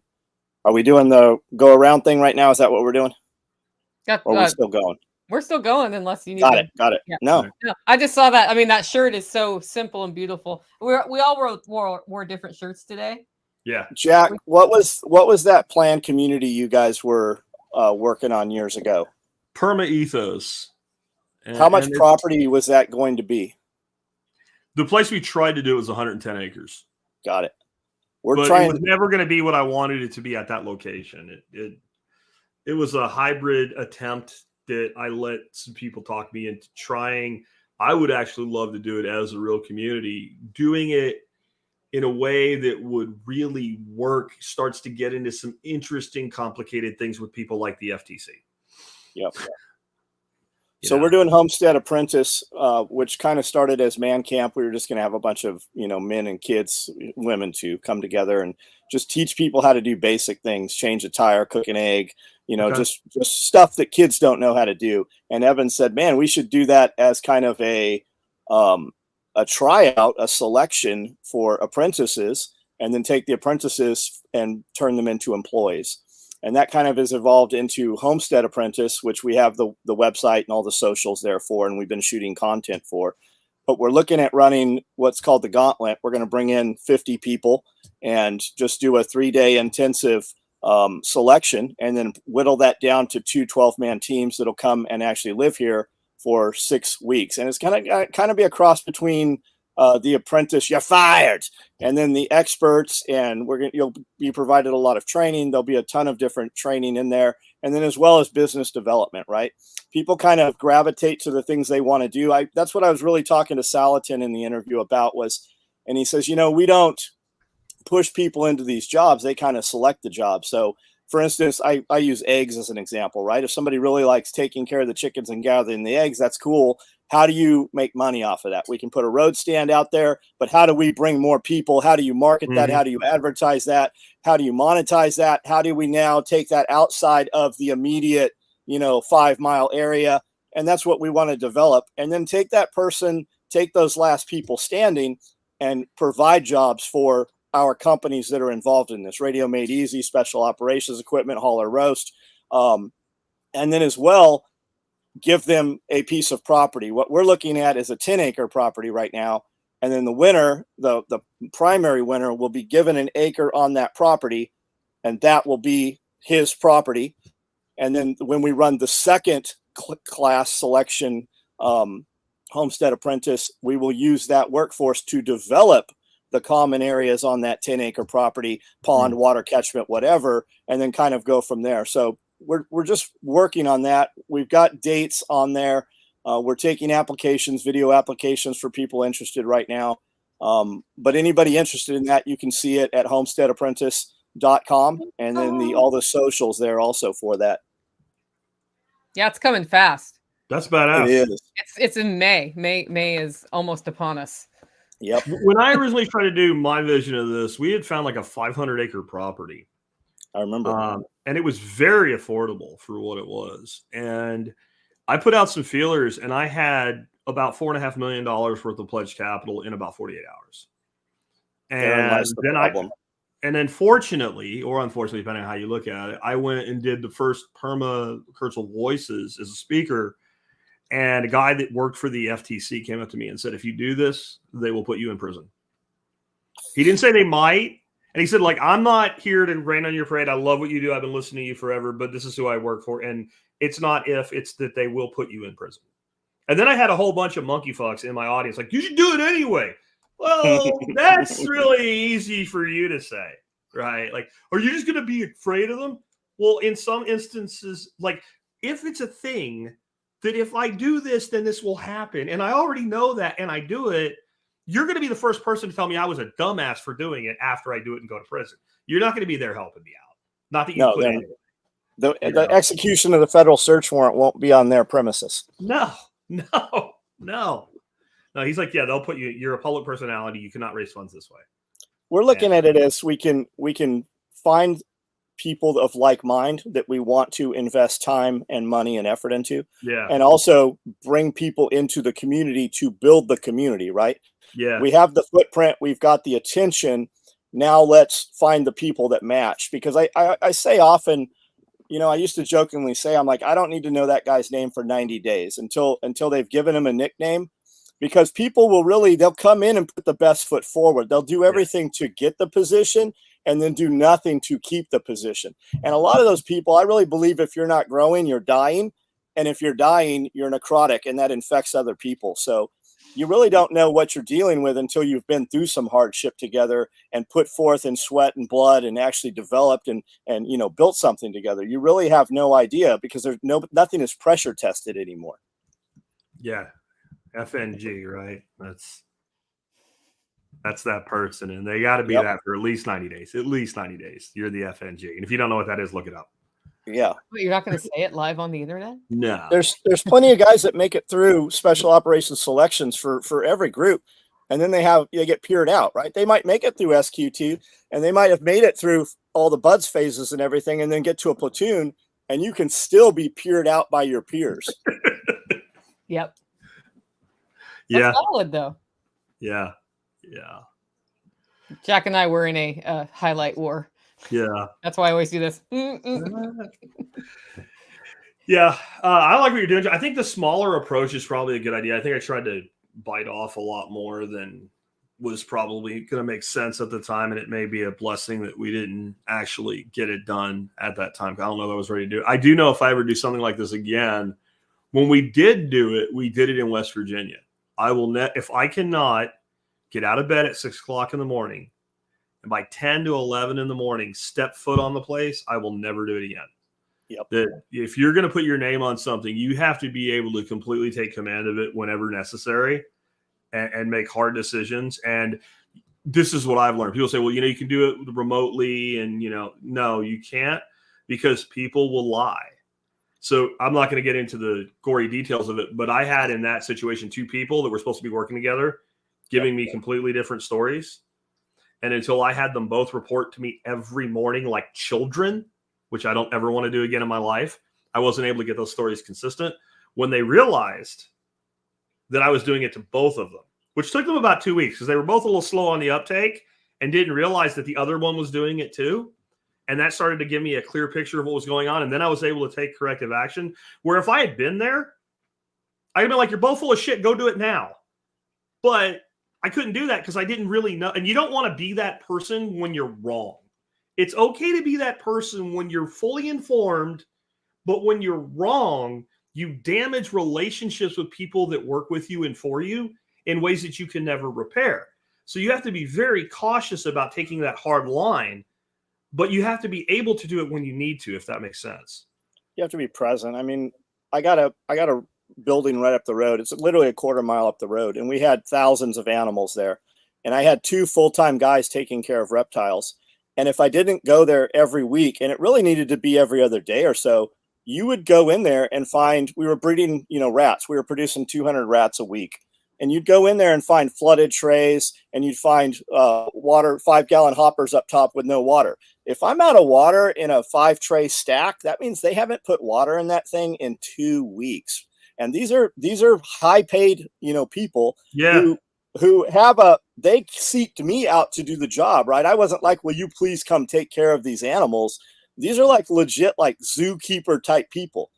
And if you're not there, if they know that you're not going to be there, you've got nothing, man. If you're not just dropping in, and I wasn't ever checking on them, I would drop in literally to take pictures of animals to post them on social media at night. And I'm like, where is this, $800 snake? Oh, I moved it. And then you find it in the dumpster out there. You just happen to, I'm like, well, this place is a mess. I'll come in here at 3 a.m. and clean out, and vacuum all this shit up. And then you find an animal just in the dumpster dead. If you're not there, man, I couldn't even imagine trying to manage a project in another state. I'm literally 5 minutes up the road and had that shit happening. Yeah. That's what I'm saying. That's why I don't know how you do it with employees, John. I at one time was a COO of a company with 1,250 contractors. I don't ever want that that's like Satan in my life now. I don't want it. And I've tried to do partnerships too, and that's always failed. Like, I've always given people too much too early, I think. Like, and then they just don't do the thing that they said they wanted to do. And I've started to realize if they really wanted to do it, they would have done it on their own. And so, like, if you want to do something with me, go make it fundamentally successful first and then bring it to me. And then we can talk about combining things and taking it to another level. But until you do it, I don't even want to talk to you. I'll help you emotionally, I guess. I'll provide content, whatever. But I'm not putting my name next to yours until you're already successful. And I know that sounds like such a dick move. And it's why it took me so long to get there. Because I remember when I was young and hungry, if someone had given me the opportunity that I've given people, you would have had to blow me out of it with dynamite. That's how motivated I was. But that's why I also ended up doing it on my own. And people say they want a shot, but what they really want is, like, they want it to be easy. And working with somebody that already has a brand, a name that can springboard you makes it easier. It will not make it easy. None of this is fucking easy. None of this is easy. All of it requires moments where you're going to be like, oh my God, can I do this one more day? And if you're not the person that can get past that gut check, stick on a W-2. But not for me, man. Don't do it. One of the things John said in answer to a question about how to stay motivated, it was one of my favorites of 2023, was like, what, you think I'm motivated to do this every day? No, I just anyway. I don't even know if he remembers saying that, but he went on like, some days I'm motivated, other days I'm like, I just got to do it because I know that if I don't do it, then I'm wimping out on my goals. The people that say shit like that they make like they pop out of the bed in the morning and my alarm clock's now an opportunity clock and I'm great. You're full of shit. We all wake up and go, I don't want to get up right now. It's all warm in there. It's cold out there. But you know what? There's birds that have to come out. There's my grandkids are coming. The day's going to start. I have to do my show. So I'm not necessarily motivated to get up, but I'm motivated to look around at my life and go, this is pretty awesome. I don't want this to go away. And I want it to get more awesome before I check out. That's the motivation. The motivation's out here. It's not when you wake up in the morning. Like, you know, when I used to hunt a lot more than I do, and you wake up and it's freaking 17 degrees outside, I'm not motivated to climb up a tree and sit there and freeze. But I would do it if I really wanted the deer. So that's like, you got to find that for yourself. But yeah, I'm with you, John. I'm not motivated the way they mean. No, people, we've really ruined people with that word balance, right? People watch social media, and social media has given everybody a voice, and people they're attracted by things that they like, right? So if you think your life is difficult, you're definitely going to consume some content where a dude says, oh, you need balance and you need to, you know, all these things need to work. If you have a business that you want to be successful in, that's everything, right? If you're starting a business, everything is the business. You don't have time for family. You don't have time for anything. Everything is the business. And if you're lucky, your family is included in that. My kids were raised at my business. Baby cribs were in my shop. When I slept in the shop, when I drove up to the first shop I had, I couldn't afford the building. I couldn't afford to turn the water on. We barely had the power on. And when I drove up to the first shop, I ran out of gas, and the city gave me 2 tickets that night. And I got some Marines to help me push the Blazer around back. I lived in the building for 90 days. I didn't leave the building for 30 days. I didn't have a mattress. I didn't have a bed. I didn't have a shower. I lived there for 30 days. People just have no concept now of what they're capable of, right? People have no concept of what difficult is. I was building equipment and trading Marines for broken down MREs that they were supposed to have thrown away. I lived on MRE. I gained 20 pounds in a 30-day period just eating MREs. And I just took a bath with a towel, you know, in some water that we filled up in a water cube from somewhere else. But it's just what we do, man. People like, this is really hard. Is it hard? No, hard is me if I had to push that skid steer across the property or figure out how to move it with no, you know, power. That's hard. Getting up in the morning, feeding these animals, you might not want to do it, but it's not hard. We have changed and reprogrammed people, right? There's a difference between hurt and injured. This hurts. That's fine. It's okay to be uncomfortable. Injured is something different, and everything has been commingled. Like we think shit's so hard, farmers hold a full-time job in order to be able to farm. Most farmers are not profitable. Yeah. Like my buddy farms 1,500 acres and works a 60-hour job and farms 1,500 acres. And we talk about getting up at 4:30 in the morning. That dude ain't gone to bed by 4:30 in the morning.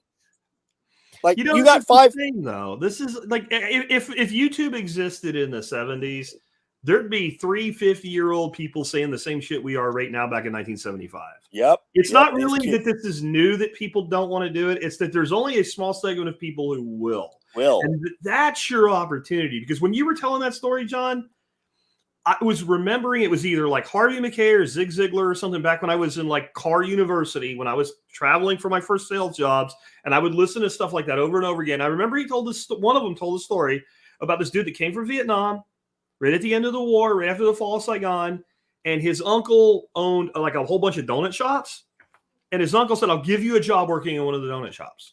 Yep. So he worked in a donut shop. It sounded like your story. Like him and his wife lived in the back room. They took showers in the sink. And in 6 months, he had made enough money to buy that donut shop from his uncle. Then they could have like taken that, gotten credit, bought a house.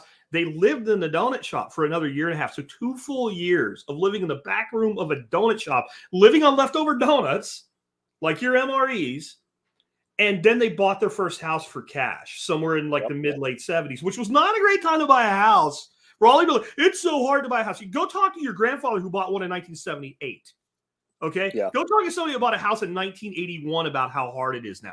So that's when he came into it. He ended up, this dude, his name was Lee something. He ended up being like this incredibly wealthy real estate investor. But that was because he lived on donuts and took baths in a shop sink for 2 years. Yeah. Right. And so, but was everybody willing to do that in the 1970s? No, this isn't new.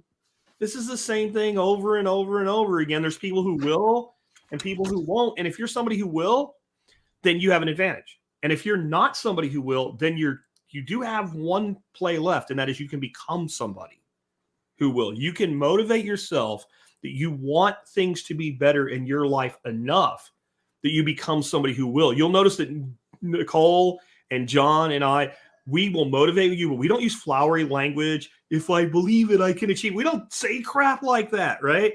Even though it's true at its base, it's so surface. It's like spraying rose-colored oil on shit.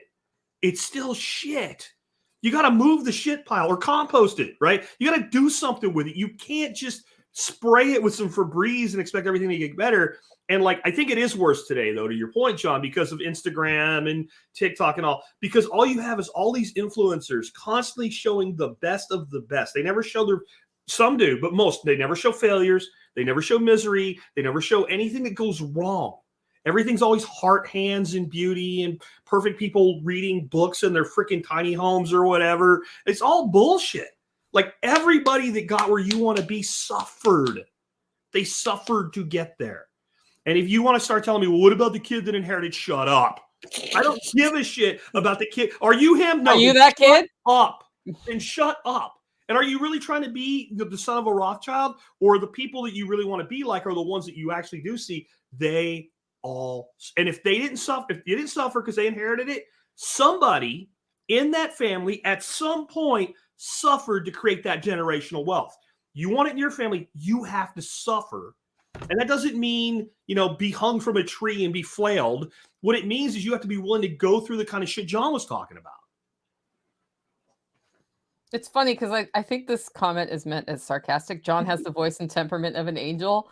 But actually, when I listen to him not respond full aggressive to people giving him a bunch of excuses, he does have the temperament of an angel, because I can just imagine what the voice in his head is saying. He's actually really good at not responding to that stuff and moving on to the people who will listen. Yeah, you guys are, and Greg's on my live every night. He knows what's up. Yeah. You guys are super lucky. I don't have a button where I could just vaporize you, because most of you, like you are super lucky that the ban button stops at the computer. Like, I do line that dot up on the windshield and just imagine being able to disintegrate you. Okay, we need John and Sonny on a panel at SRF with a vaporize button. Yeah, absolutely. Just and one that opens part of into it, a dunk tank. And part of it too is like, everybody's like, what should I do? I'm not going to tell you what you should do. I'm going to tell you what I would do, and you're either going to do that or not. Most people, they're not going to, because they would be doing it already. So I don't know why. They just like to interact and be in there somehow. It's like success zombies. If you go to 15 motivational conferences, you'll see the same dude at all of them. And that's what they do. And they just build content off of something that they've never actually successfully done themselves. But also with the being harsh like that truly is who I want to say that to people in real life. And sometimes you'll see me just walk away, and sometimes you'll see me really give it to them. But it's very rare that a dude actually takes it and does anything. If you look at the dude that we were talking to at SRF, Take the Ride, and Tinker Train is his podcast, Tinker Tribe. That dude is working out every single day. And I can't go on any platform. Every single place I go on the internet, I see that dude out there every single day, building projects, working 85. out. Yeah. And actually doing it. But also, when you give it to people like that, it keeps you from having to do it a second time, right? I can take a 50% motherfucker and me be at 100 that day and bring him up to 75, but it brings me down to 75. And that charging, you're a battery, right? So if I bring up a bunch of 50% of dude over and over and over, it makes me never capable of 100 again. Yeah. So everybody is contagious. Make sure you want to catch what you're about to catch. You can help somebody once. Like, I'll give you 2 chances, but you're never getting the second one. The second chance is me not killing you. Like, just stay away from me. See, he is an angel. Remember the old movie, The Prophecy, with Christopher Walken in it? And there's one line in it where one of the guys says, can you imagine being an angel? He's like, have you ever noticed that whenever God needs like good news delivered or whatever, he sends an angel? But he also, like, when he needs people like laid to waste, he sends an angel. It was something to the akin of like, on one wing you're always praising your God, and the other wing is always dipped in blood. Right. And so it's the voice of an angel, like, because sometimes the voice of an angel is not good. There's more of them,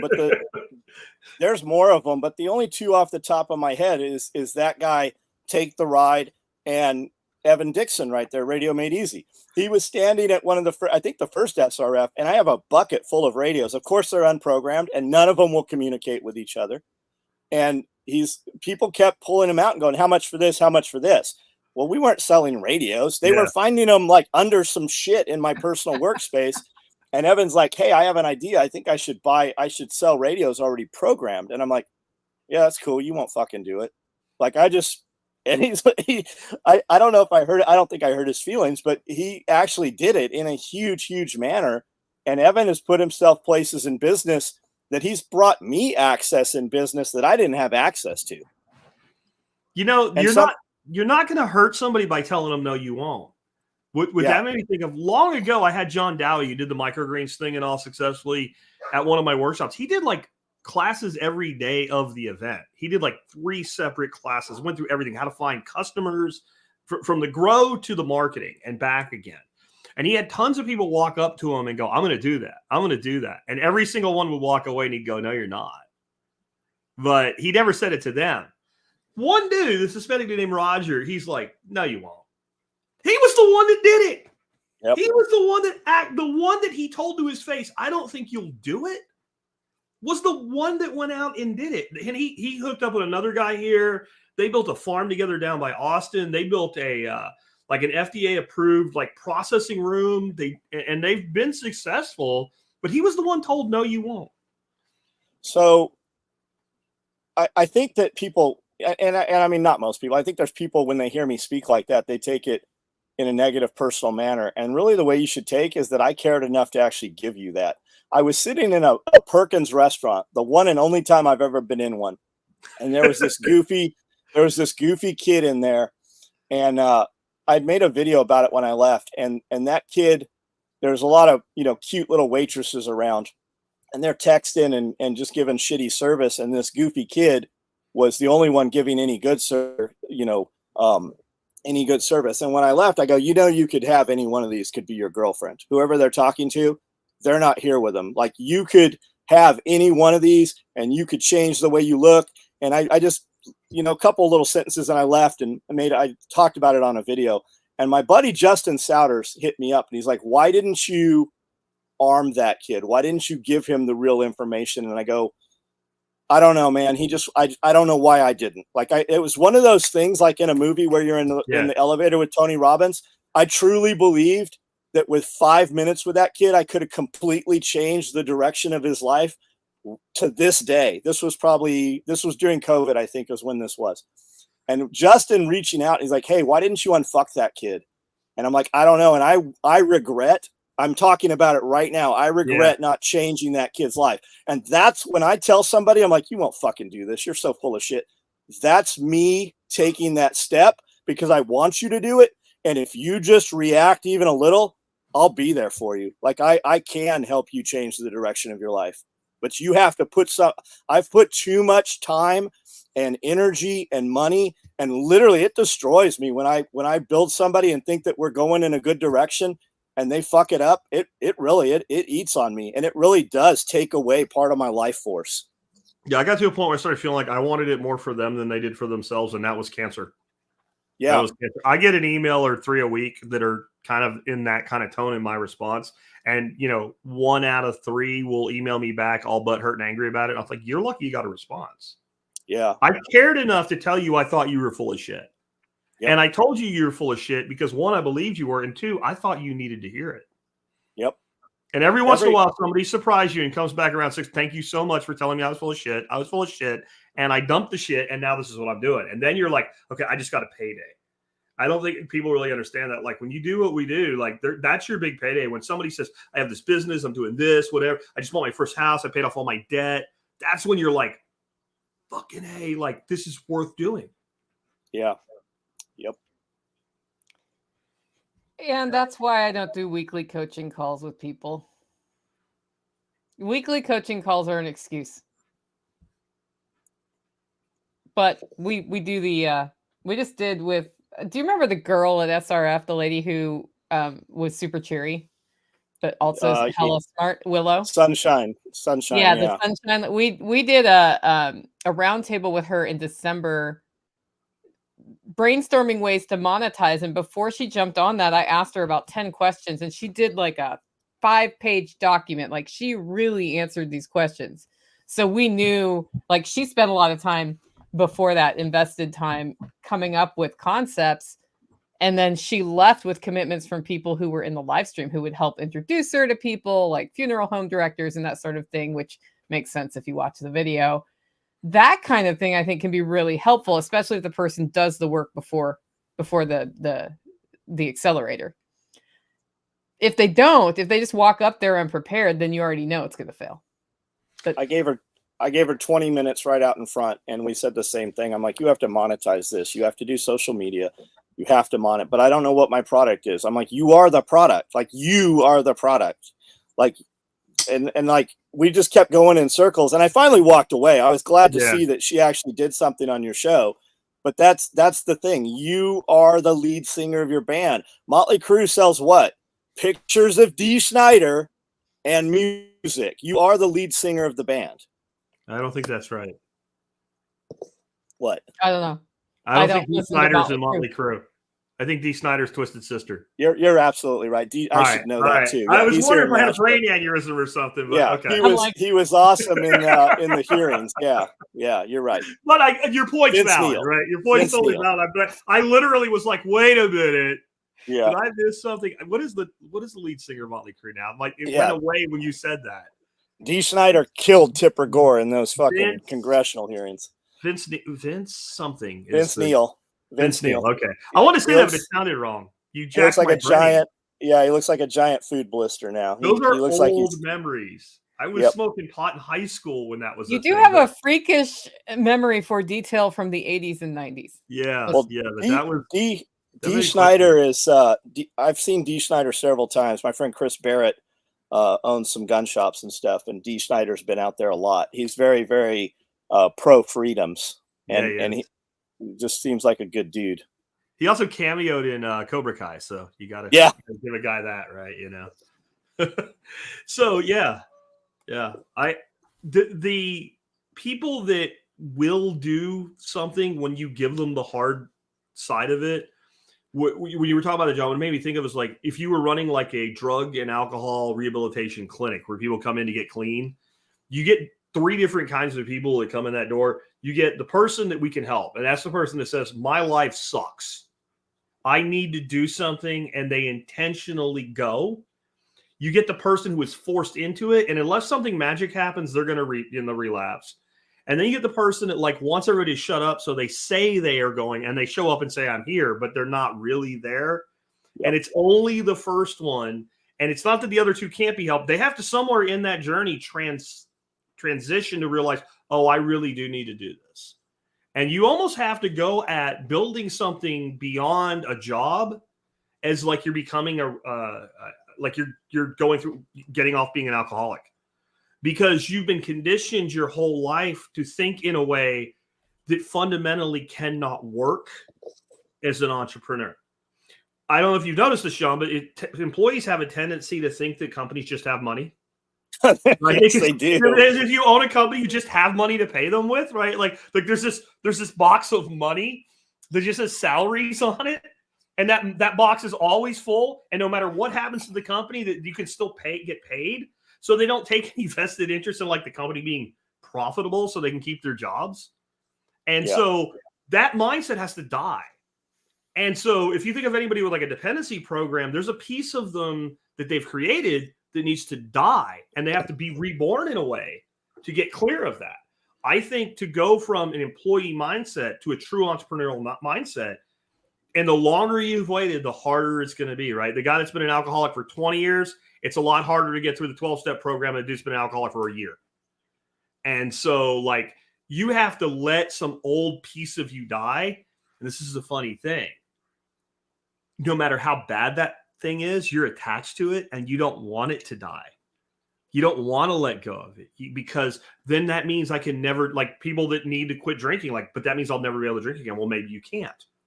Well, maybe that's what you need to do. So if I can't ever whine and bitch anymore, that's pretty hard to accept, right?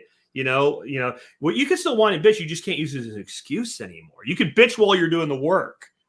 And that's very hard for some people to make that transition. I bitch all the time, but while I'm doing the work. Yeah. It's because you tie your identity in things that are not really you. Like one does. I'm not pointing anybody out, but I know every time I make a significant positive change in my life, I have to mourn something that I was hanging on to for some bullshit reason that makes no sense.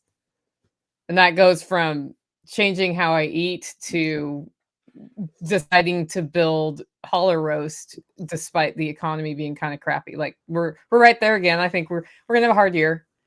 And it's the best year to grow. Buy the beans. I am buying the beans this week, as a matter of fact. Buy the beans. Happening. Always buy the beans. Right? That should be a shirt. Buy the beans. It is, I believe. Coffee should be an easy one to build and grow. People love coffee. Because everybody drinks coffee. Even people that don't like coffee drink coffee. And if you look at what Tim Pool and the Quartering and Jeremy from over there, who's Shapiro's crew over there in Nashville, all of them are running paid promotions on YouTube for their own coffee. If you look up coffee brand coffee, we talked about this probably a year ago.